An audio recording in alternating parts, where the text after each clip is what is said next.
Hello everyone, welcome to Fish Capital. मैं हूं Mohammad Shoaib. I am a CA पे MBA and SEBI registered research analyst. आज के इस वीडियो में हम भारत के यूनियन बजट को डिस्कस करेंगे और समझेंगे कि कैसे ये भारत का एक गेम चेंजर बजट हो सकता है। जी हाँ, जनरली मैं इकोनॉमिक बजट्स और इनको बहुत ज़्यादा तरजीह नहीं देता हूँ इन्वेस्टमेंट से रिलेटेड, बट यहाँ पे बात हो रही है मेजर इकोनॉमी की और उसके अंदर मुझे ये बजट से काफ़ी पॉजिटिव वाइब्स आई है। तो उसी को मैं यहाँ पे एक्सप्लेन करने की कोशिश कर रहा हूँ कि कैसे ये बजट अब तक के काफ़ी पिछले बजट से काफ़ी अलग भी है और काफ़ी बेहतर भी है। तो चलिए उसी को समझते हैं। सबसे पहले तो हमें ये समझना है कि इस बार गवर्नमेंट ने चेंज क्या किया। तो हर बार की तरह जहाँ पे गवर्नमेंट बहुत ज़्यादा टैक्स कलेक्ट करके उसे रेशनली अलग-अलग जगह इन्वेस्ट करने का सोचती थी, कि डिफेंस को कुछ दे दिया, इंफ्रा को कुछ दे दिया और अपने हिसाब से इन्वेस्टमेंट करती थी कि गवर्नमेंट बताएगी कि कहाँ भारत को ज़्यादा ज़रूरत है ग्रोथ की, तो लोगों से टैक्स इकट्ठा करके वह स्पेंडिंग करती थी। यहाँ पे गवर्नमेंट ने फोकस किया है कि अब हम हमारी जो जनता है, पब्लिक है, स्पेशली जो मिडिल क्लास है, अपर मिडिल क्लास है, वो थोड़ी स्मार्ट हो चुकी है और वो शायद उनको यहाँ पे जो इन्वेस्टमेंट का मॉडल दिखा है अभी कि काफ़ी ज़्यादा एसआईपीज़ हो रही है, ये सब हो रहा है। तो उससे शायद लोगों को समझ में आया है गवर्नमेंट को कि अब जनता पे हम ट्रस्ट कर सकते हैं कि वो भी काफ़ी स्मार्टली इन्वेस्ट करे। So rather than taking a lot of tax उन्होंने ये किया कि टैक्स को कम कर दो। जो बेशक लोगों के पास बचेगा वो अपने हिसाब से उसको स्मार्टली यूज़ करके उससे जो कंज़म्पशन वो करेंगे, उस बेसिकली कंज़म्पशन को सर्व करने के लिए प्राइवेट सेक्टर सप्लाई देगा और इस सप्लाई डिमांड के हिसाब से इकोनॉमी अपने आप ग्रो होगी। तो यहाँ पे गवर्नमेंट की जो पहले पॉलिसीज़ होती थी, इवन जो बेनिफिट भी वो देती थी लोगों को सब्सिडीज़ के तौर पे, उसको हटा के उन्होंने टैक्स कट किया है। पहले जो लोअर क्लास या जो बिज़नेस क्लास को ज़्यादा फ़ायदा होता था, उसके बजाय अब जो मिडिल क्लास है, उसके लिए बहुत ज़्यादा फ़ोकस किया है इस गवर्नमेंट ने, इस वाले बजट में, उनको बहुत बेनिफिट देने की कोशिश की। अब बात करें कि यहाँ पे इस पर्टिकुलर एस्पेक्ट से जो कि टैक्स कट हुआ है, वही एक बहुत बड़ा मेजर इसके अंदर की फैक्टर है जो डिस्कस करने का। तो उससे कहाँ किसे क्या फ़ायदा हो सकता है? तो ऑब्वियसली जो मिडिल क्लास लोग हैं, जो 12 लाख या उससे कम कमाते हैं, उनके लिए तो बहुत अच्छा फ़ायदा इसके अंदर हुआ है कि उनका लगभग-लगभग 10% जो अपना सेविंग्स है वो बढ़ रही है उनकी। सो 10% बढ़ना काफ़ी तरह से यूज़ किया जा सकता है। या तो आप अधिक से अधिक खर्चा करके वो बेसिक नेसेसिटीज़ है उन्हें इम्प्रूवमेंट लेके आएँ, या फिर आप उस पैसे से कुछ बड़े जो आपके लक्ष्य थे, जो आपको एसेट्स चाहिए थे, चाहे कार खरीदनी हो, घर खरीदनी हो, तो उनके अंदर काफ़ी सॉर्ट सपोर्ट मिल जाता है। या फिर आप उस पैसे को बचत करके दूसरी जगह इन्वेस्ट भी कर सकते हैं, जिससे आपके कुछ और एसेट क्रिएट हो। सो कुल मिला के कंजम्पशन, सेविंग और स्पेंडिंग तीनों के अंदर ये हेल्प करता है। यहाँ पे हमें ये एक समझना होगा कि अब जो इंडिया की पब्लिक है, वो सिर्फ रोटी, कपड़ा, मकान वाली थॉट प्रोसेस से नहीं चलती है कि हमें रोटी, कपड़ा और मकान चाहिए, तो जो भी पैसा हमारी सैलरी में बचेगा सिर्फ उससे रोटी, कपड़ा, मकान बनाएँगे। बल्कि वो अब दूसरी तरफ भी सोचती है कि हमें इन्वेस्टमेंट करना, सेविंग के अदर एक्सपेंसेस करना है, बेसिकली बड़े-बड़े एसेट्स क्रिएट करना है या इस तरह की चीज़ें, फ्यूचर की प्लानिंग करना है, फाइनेंशियल इंडिपेंडेंस जल्दी चाहिए। तो इन सब चीज़ों की तरफ भी वो फोकस कर। अब बात करें बहुत बड़े कैच की, जो शायद इस बजट के अंदर इजीली समझ में नहीं आता है कि गवर्नमेंट ने आखिर इतना सारा टैक्स कट लेने का कोशिश क्यों की, या इतनी एकदम से लोग गवर्नमेंट मेहरबान कैसे हो गई। तो देखिए, मेरी अगर आपने पोस्ट पढ़ी होगी यूट्यूब पे ही और दूसरे प्लेटफॉर्म्स पे भी इकोनॉमिक सर्वे की, तो वहाँ पे हमने देखा था कि जो स्पेंडिंग है वो कम हो गई थी लोगों की, प्राइवेट सेक्टर के प्रॉफिट्स बढ़ रहे हैं, जो स्पेंडिंग है गवर्नमेंट की वो बढ़ रही थी।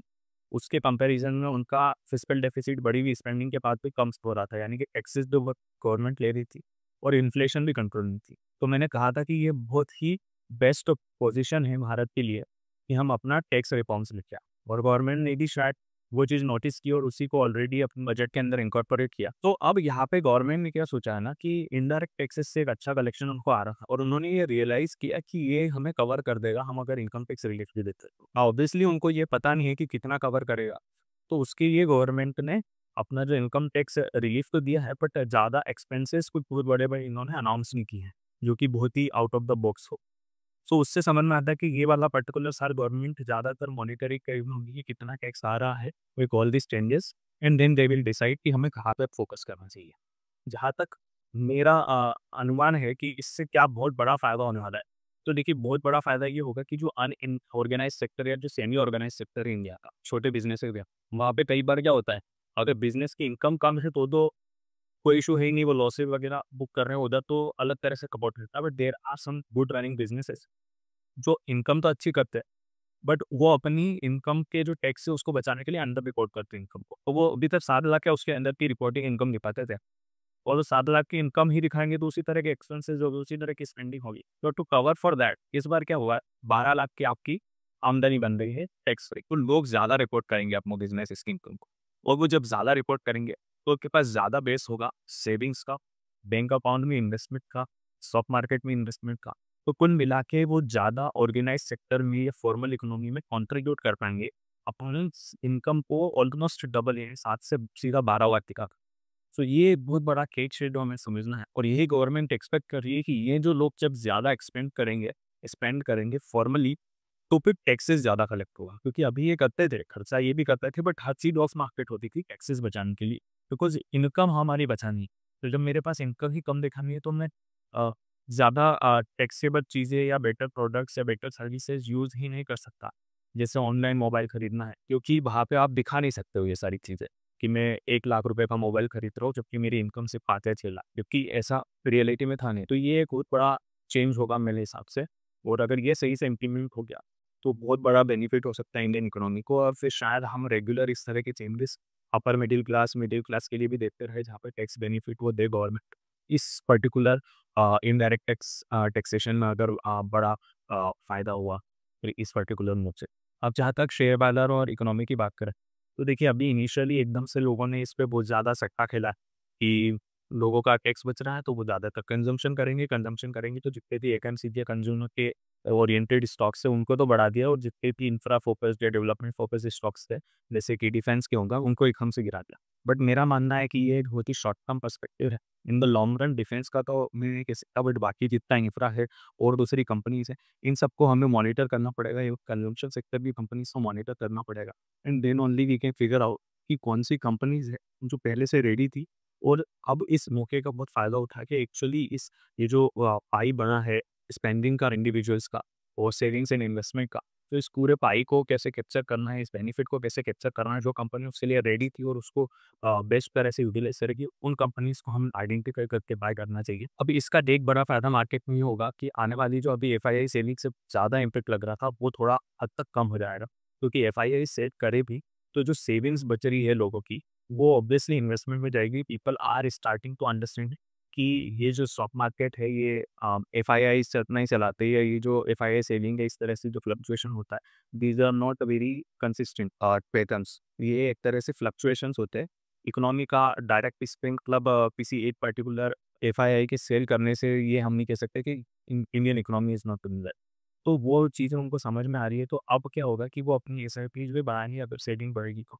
और जो अनऑर्गेनाइज वाले थे, जो मजबूरी में 2-5 लाख ही लगा पा रहे थे, अब वो भी 5 से 10 लाख सालाना लगाया करेंगे। सो आई थिंक कि मार्केट में पैसा आएगा हर तरह से, और फिर जब ये हायर वैल्यूएशन पे जाएँगे, तो ऑब्वियसली जो कंजम्पशन पार्ट है जिससे इकोनॉमी ग्रो हो रही है, तो वो जो नंबर्स में भी जब तब भी होगा, कंपनीज़ की बैलेंस शीट इंप्रूव होगी, तो फंडामेंटली भी वो इंक्रीज़ वैल्यूएशन को सपोर्ट करेंगे। सो आई थिंक ओवरऑल इकोनॉमी के लिए, इन स्टॉक मार्केट के लिए ये एक अच्छा पोज़ीशन हो सकता है इस पर्टिकुलर मूव से। इस बजट को हम ऐसे समझ सकते हैं कि ये एक आत्मनिर्भर भारत का गवर्नमेंट का पोज़ीशन है, उसको हेल्प करने के लिए बनाया गया बजट है। इसके अंदर फ़ोकस ये क्या है कि गवर्नमेंट पॉलिसीज़ पे ध्यान दें, प्राइवेट सेक्टर और कंज़्यूमर जो है, वो फ़ोकस करे कि कैसे इकोनॉमी को ग्रो करें। वो जॉब्स क्रिएट करे, वो स्पेंडिंग करे, वो एक्सपेंसेस पे ध्यान दे। तो एक इस तरह के मॉडल पे गवर्नमेंट ने ज़्यादा फ़ोकस किया है इसमें। मेरी नज़र में ये अनलाइक डिमोनेटाइजेशन और इस तरह के एब्रप्ट डिसीजंस की जगह इस तरह का कैलकुलेटेड मूव काफ़ी हेल्प कर सकता है कंट्री लाइक इंडिया पर।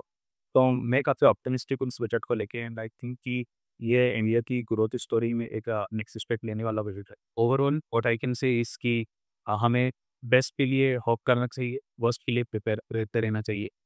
एंड इस बजट को ऑब्वियसली किसान हमेशा कहता हूँ कि इसका एग्जीक्यूशन कैसे होगा। ऑब्वियसली इसमें अब पॉइंट ये है कि एग्जीक्यूशन पहले क्या होता था, गवर्नमेंट कितना स्पेंड कर पा रही है और कितना विदाउट करप्शन स्पेंड कर पा रही है, वो बहुत मैटर करता था। तो now saving is with individuals के हाथ में है।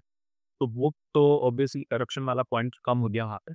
तो जो भी स्पेंडिंग अगर वो सही से करेंगे, तो ऑब्वियसली इसका बहुत बेनिफिट इंडिया को मिलने वाला है। So this is my analysis of the budget. आप अपनी राय मुझे कमेंट में बताइए कि आपका भी क्या यही ओपिनियन है, आपका कुछ अलग opinion, and then we can discuss and debate on this in the comment section. अगर आपको ये वीडियो अच्छा लगा तो प्लीज़ इसे लाइक कीजिए और ज़्यादा से ज़्यादा लोगों तक शेयर कीजिए, अगर आपको लगता है कि ये एनालिसिस उन्हें भी हेल्प कर सकता है तो।